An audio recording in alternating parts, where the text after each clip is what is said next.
Hey kiddo, how are you.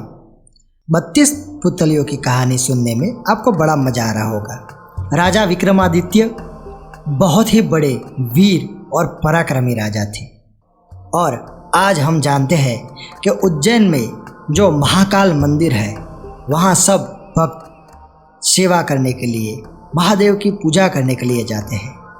तो आइए सुनते हैं तीसरी पुतली चंद्रकला की कहानी।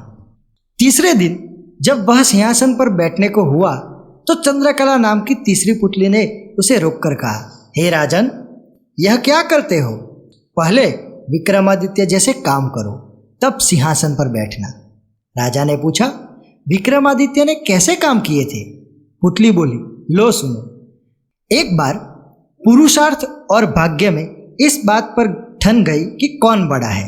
पुरुषार्थ कहता कि बगैर मेहनत के कुछ भी संभव नहीं है, जबकि भाग्य का मानना था कि जिसको जो भी मिलता है भाग्य से मिलता है, परिश्रम की कोई भूमिका नहीं होती है। उनके विवाद ने ऐसा उग्र रूप ग्रहण कर लिया कि दोनों को देवराज इंद्र के पास जाना पड़ा। झगड़ा बहुत ही पेचीदा था, इसलिए इंद्र भी चकरा गए। पुरुषार्थ को वे नहीं मानते जिन्हें भाग्य से ही सब कुछ प्राप्त हो चुका था। दूसरी तरफ अगर भाग्य को बड़ा बताते तो पुरुषार्थ उनका उदाहरण प्रस्तुत करता जिन्होंने मेहनत से सब कुछ अर्जित किया था।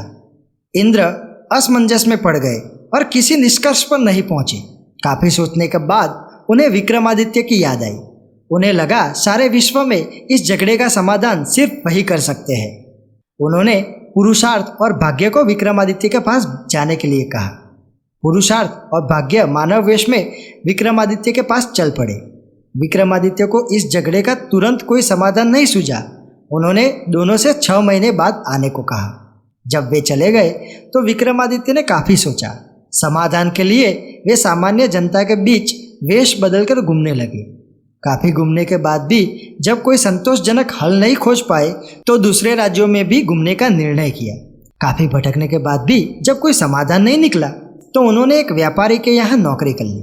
व्यापारी ने उन्हें नौकरी उनके यह कहने पर दी कि जो काम दूसरे नहीं कर सकते वे कर देंगे। कुछ दिनों बाद वह व्यापारी जहाज पर अपना माल लादकर दूसरे देशों में व्यापार करने के लिए समुद्र रास्ते से चल पड़ा। अन्य नौकरों के अलावा उसके साथ विक्रमादित्य भी थे। जहाज कुछ ही दूर गया होगा कि भयानक तूफान आ गया। जहाज पर सवार लोगों में भय और हताशा की लहर दौड़ गई। किसी तरह जहाज एक टापू के पास पहुंच आया और वहां लंगर डाल दिया। जब तूफान समाप्त हुआ तो लंगर उठाए जाने लगा, मगर लंगर किसी के उठाए न उठा। अब व्यापारी को याद आया कि विक्रमादित्य ने यह कहकर नौकरी ली थी, जो कोई न कर सकेगा वो कर देंगे। उसने विक्रम से लंगर उठाने को कहा। लंगर उनसे आसानी से उठ गया। लंगर उठते ही जहाज तेज गति से आगे बढ़ गया, लेकिन टापू पर विक्रमादित्य छूट गए। उनकी समझ में नहीं आया कि क्या किया जाए। द्वीप पर घूमने फिरने चल पड़े। नगर के द्वार पर एक पट्टिका टंगी थी जिस पर लिखा था कि वहाँ की राजकुमारी का विवाह पराक्रमी विक्रमादित्य से ही होगा। वे चलते चलते महल तक पहुँचे। राजकुमारी उनका परिचय पाकर खुश हो गई और दोनों का विवाह हो गया। कुछ समय बाद वे कुछ सेवकों को साथ लेकर अपने राज्य की ओर चल पड़े। रास्ते में विश्राम के लिए जहाँ डेरा डाला वहीं एक सन्यासी से उनकी भेंट हुई। सन्यासी ने उन्हें एक माला और एक छड़ी दी। उस माला की 2 विशेषताएं थी। उसे पहनने वाला अदृश्य होकर सब कुछ देख सकता था तथा गले में माला रहने पर उसका हर कार्य सिद्ध हो जाता। छड़ी से उसका मालिक सोने के पूर्व कोई भी आभूषण मांग सकता था। सन्यासी को धन्यवाद देकर विक्रमादित्य अपने राज्य लौटे। एक उद्यान में ठहरकर संग आए। सेवकों को वापस भेज दिया तथा अपनी पत्नी को संदेश भिजवाया कि वे शीघ्र ही उनको अपने राज्य में बुलवा लेंगे। उद्यान में ही उनकी भेंट एक ब्राह्मण और एक भाट से हुई। वे दोनों काफ़ी समय से उस उद्यान की देखभाल कर रहे थे।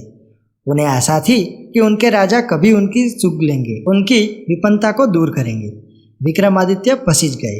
उन्होंने सन्यासी वाली माला भाट को और छड़ी ब्राह्मण को दे दी। ऐसी अमूल्य चीजें पाकर दोनों धन्य हुए और विक्रम का गुणगान करते हुए चले गए। विक्रम राजा दरबार में पहुंचकर अपने कार्य में संलग्न हो गए।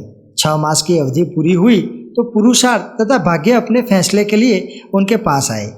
विक्रमादित्य ने फैसला लिया कि भाग्य और पुरुषार्थ एक दूसरे के पूरक है। उन्हें छड़ी और माला का उदाहरण याद आया और छड़ी और माला उन्हें भाग्य से सन्यासी से प्राप्त हुई थी। उन्हें ब्राह्मण और भाट ने पुरुषार्थ से प्राप्त किया। पुरुषार्थ और भाग्य पूरी तरह संतुष्ट होकर वहां से चले गए।